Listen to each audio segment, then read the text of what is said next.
Hello, welcome. I'm finally ready to get back into it, I think, and do a coffee chat. I've been reading a lot, reflecting a lot. I was kind of hoping that I wouldn't cry, but I'm probably gonna, so saddle up.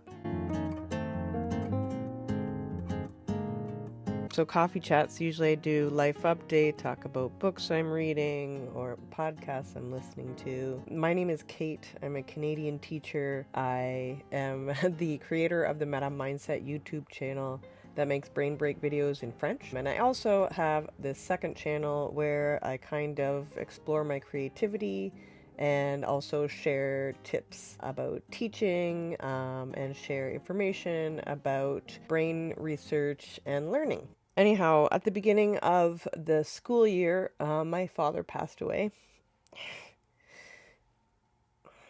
And, man, the last year was super duper hard for me.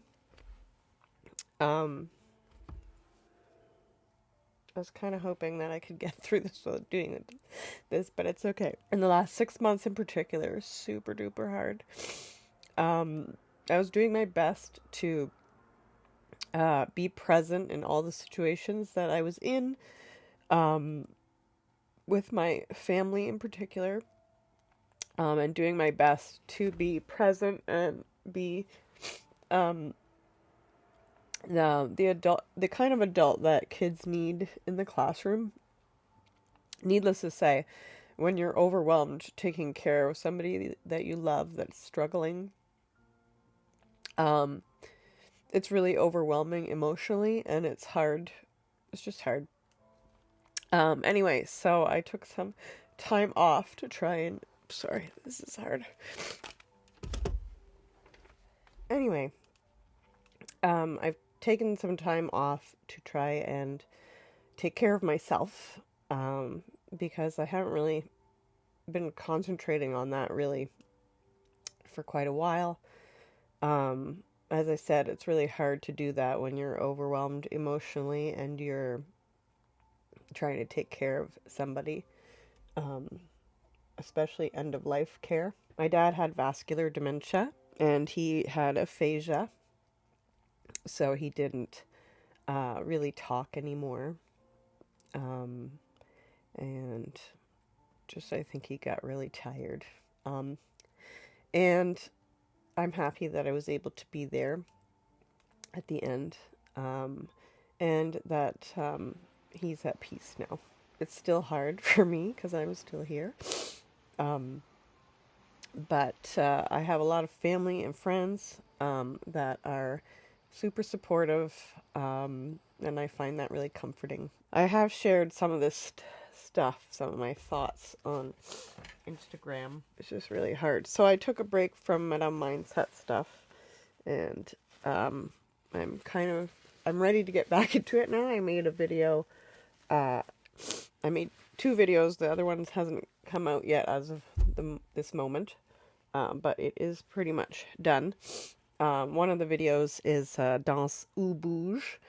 It's a Tabata type workout where you pick either dancing or some sort of exercise movement to music. That I guess little Tabata workout should take less than 5 minutes. Studies show that even breaks that are physical activity based that are less than 5 minutes can be effective, especially on days where it's super rainy or days where it's super duper cold and the kids aren't allowed to go outside. These videos can be very helpful for some teachers. In fact, I get messages often that those videos have saved their lives. I don't know how much save your life, but I understand the meaning because they sometimes save my life too. The other thing that's happened in my life was that I ran Detroit Free Press International Half Marathon. I felt pretty good up until about the 10th mile, and then I was starting to feel the effects of running a long distance, and it was difficult getting through the last 3 miles, so 5 kilometers. I thought, it's only 5K, but like 5K is long. Anyhow, I'm so glad that I did it. I did train, but not, I guess, did not follow any training plan. I would like to do it again because I would like to keep active in that way because it's a challenge for me, and I truly believe that doing hard things and getting through something that feels hard actually is helpful for you, and it helps you stay resilient. It just helps in so many ways. And even though the weather was not great, it was warm, so warm-ish anyway. The temperature dropped about 5 or 6 degrees Celsius from the beginning of the race to when I finished. It was pretty rainy at the beginning and at the end, so it got cold at the end. Yeah, so I'm just really proud of myself for doing it. Another reason why I did it was because the last time I ran, my dad surprised me by showing up alone with my cowbell and was ringing my cowbell, and I was just so surprised that he showed up by himself to support me, and I always keep that in my heart.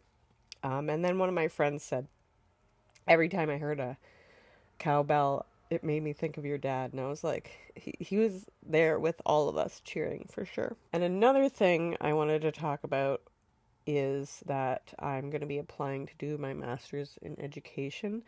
It's something that I've wanted to do for quite a while, but as I said, I didn't feel like I could do things for myself that I wanted to do for quite a while. So now I have this opportunity to do some things for myself and work on myself, and that's something that I've been interested in for quite a while.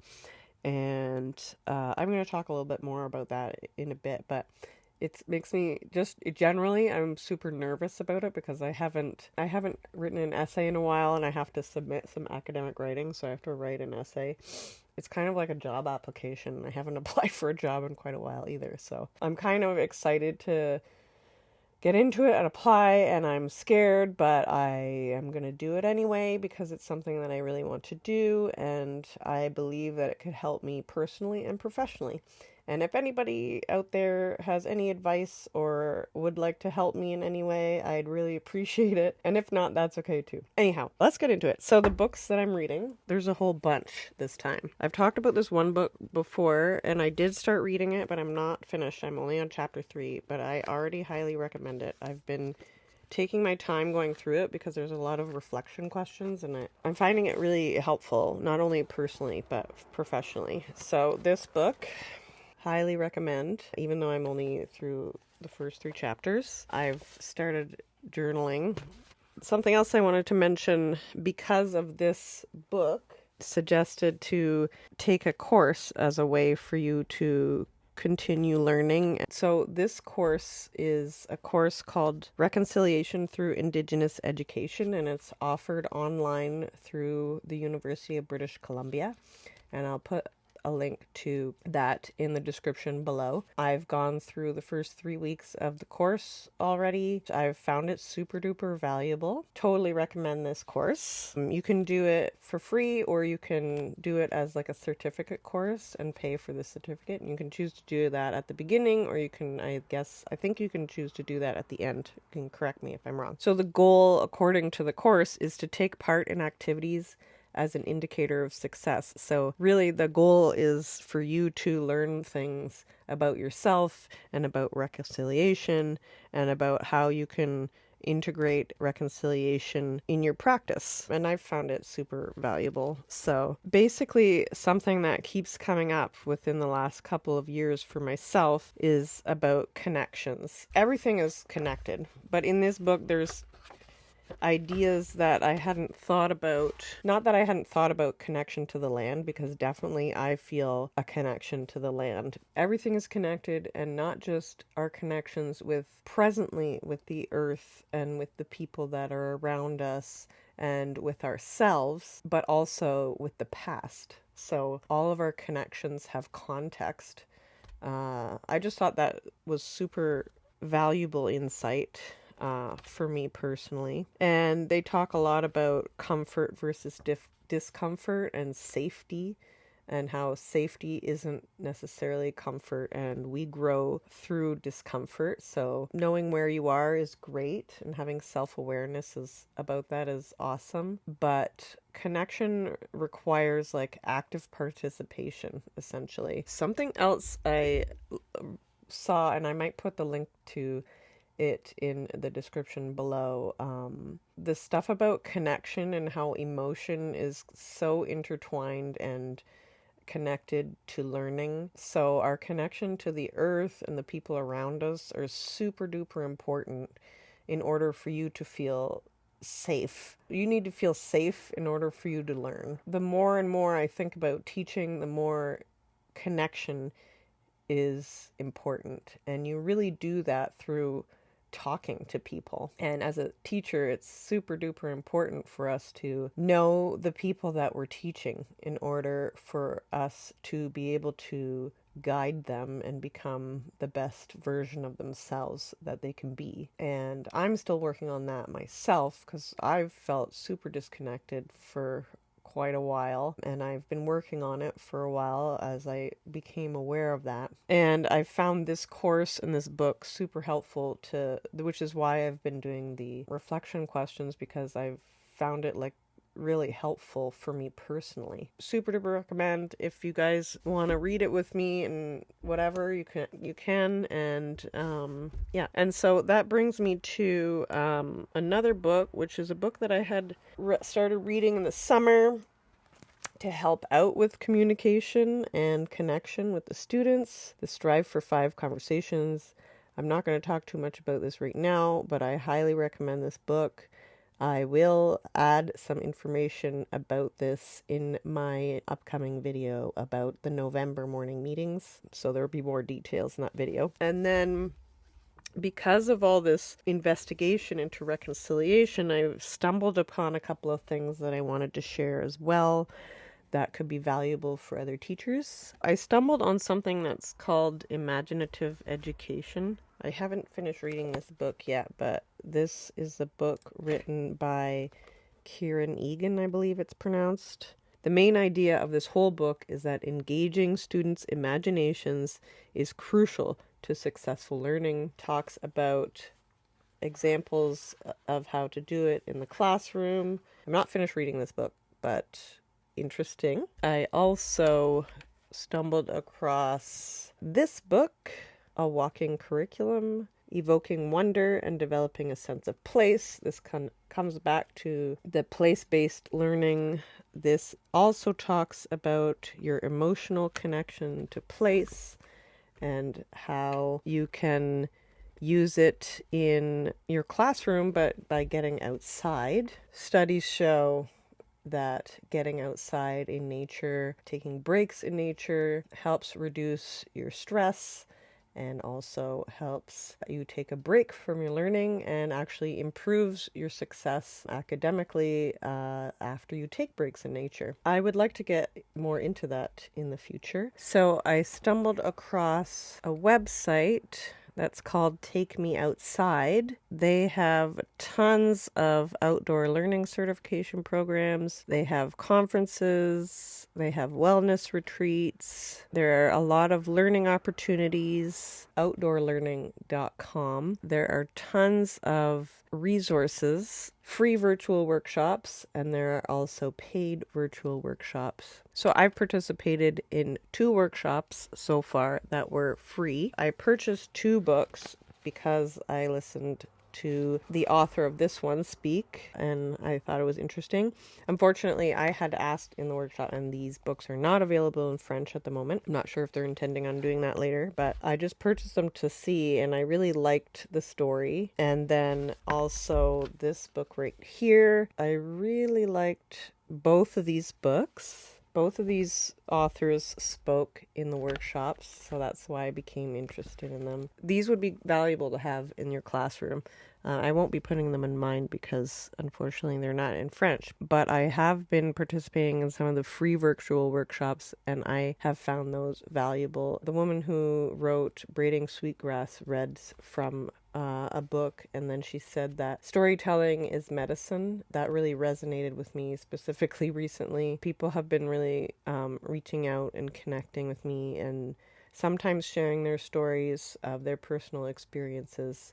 And that's been really healing for me. It's helped me kind of make sense of what I'm feeling and how I think I can move forward with my life after the death of my dad in particular. That's something that I took from this free virtual workshop. It was only like 5 minutes or so. I found it really valuable, so I thought I'd share the link to the website for you, and you can search that up if you'd like. And then the last thing I wanted to talk about was that I made updates to the November morning meetings. I will be, I think, making a new video because I made quite a few updates. I realized that I had kind of been slacking on the updates, particularly for November. I think last year I was starting to feel super overwhelmed already in November, and that's probably why, and I apologize for it not looking like the other morning meetings, but I will make a video to share about the changes that I made and the things that will be different and new. For podcasts, I did listen to a podcast with Mel Robbins interviews Dr. Angela Duckworth. She has a book that's called Grit.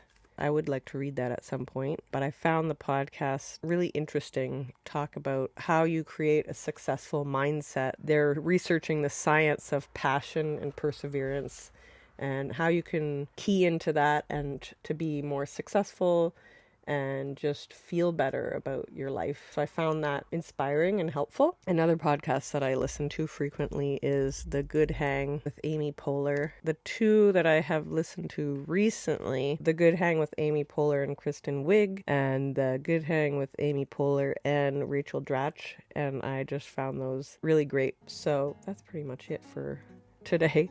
I'm sorry, I'm trying to figure out, I have a lot of things that I wanted to share, but now I can't remember what they all are. If you are interested in seeing these videos when they come out, you can become a patron. The link to becoming a patron is in the description box below. I think that's all I've got for today. If you find this video helpful, or if you have any questions, you can, make a comment down below, or you can send me an email at kate@metamindset.com, or you can check out the website. There's tons of links to all the sorts of things that I'm sharing here. Maybe I should start posting the blogs on the website too, so that the links are permanently there. Let me know if you think that's a good idea. I'm gonna get going. Don't want this to be too long. If nobody's told you yet today, you're absolutely amazing, and don't you forget it. I love you. À la prochaine.